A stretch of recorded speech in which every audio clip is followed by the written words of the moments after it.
Hey, what is up 80s? My name's 8-Bit Nate and today, I got some fairly good feedback from my last storytime video, so I thought I might as well do more. I can't promise how frequently I'll do these or how many I can provide. My life hasn't always been super eventful, but if you have any hilarious stories you'd like me to tell, I may be willing to do subscriber stories too. Anyways, as you can probably tell from the title of today's video, me and my friend were assaulted by a psychopath. So this story takes place a few months ago, so I was hanging out at my friend's house for the night, and being the weebs we are, we were watching some anime. At one point we started discussing if we should run down to Walmart and buy some more shows on Blu-ray or DVD, and my friend thought that'd be a good idea since his parents wanted him to get groceries at some point anyways. So we both got into his car and drove down to Walmart, and we first tried to pick out all the anime we wanted because keep in mind this was before the pandemic, and at this point the groceries probably weren't going to sell out very quickly. So after we got all of our stuff, we were waiting in the checkout area, and the lady in front of us turned around and started staring at us. Now, she kind of looked like a Karen, so at first we thought she was going to scream at us how, "Oh, you teenagers are probably up to no good, aren't you? You can't be out this late even though it's only 8 p.m. at night." But to our surprise, this lady told my friend, "You look exactly like my son." Now that definitely caught him off guard, so he just awkwardly replied, "Oh, cool."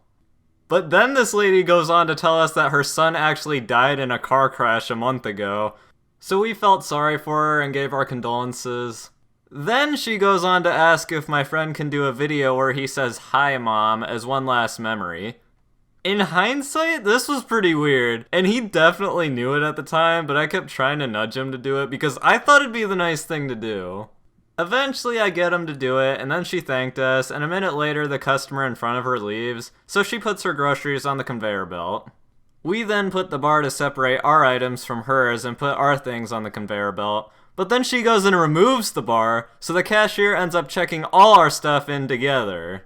At this point, me and my friend are demanding to know why she did that, but she's just ignoring us. You might think she was gonna pay for it as thanks, but no, you'd be dead wrong.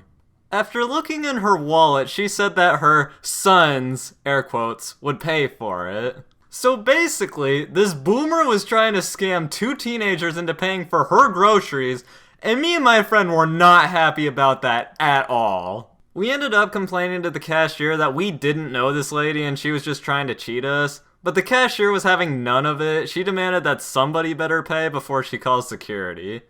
I don't know what we were thinking at that moment, but the two of us just decided to dip, so we literally bolted out the door, leaving everything behind.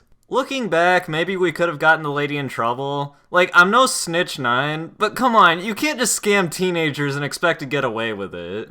So on the way back, we were both pretty bummed, cause, not gonna lie, we found some pretty good shows like Miss Kobayashi's Dragon Maid, Darling in the Franxx, yada yada yada, and on top of that, we had to explain to his parents why we came back with absolutely nothing. Luckily, his parents weren't too upset when they found out what happened, so for the rest of the night, we just played some video games.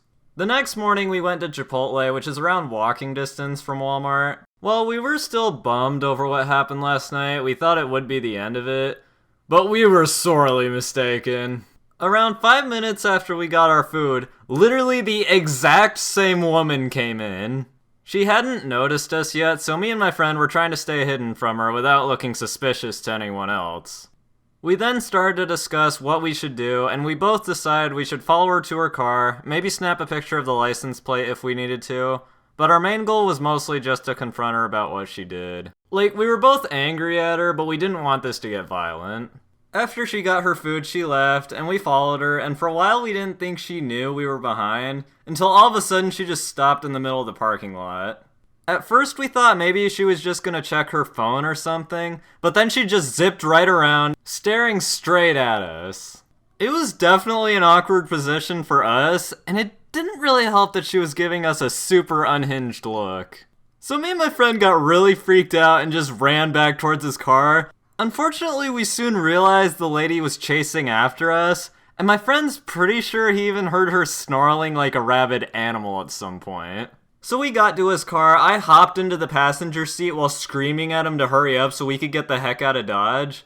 But as he was trying to climb into his seat, the lady straight up punched him in the face. As he tried to recover from the impact, The lady then grabbed him by his leg and started pulling it like what I'm doing to you all right now.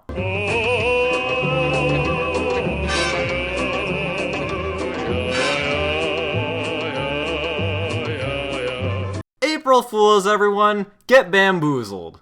So yeah, anyway, 80s, thanks for watching. If you like the content, subscribe, hit that like button, comment your opinion, check out my social media, and yeah, I guess I'll see you 80s next time. Alright, peace!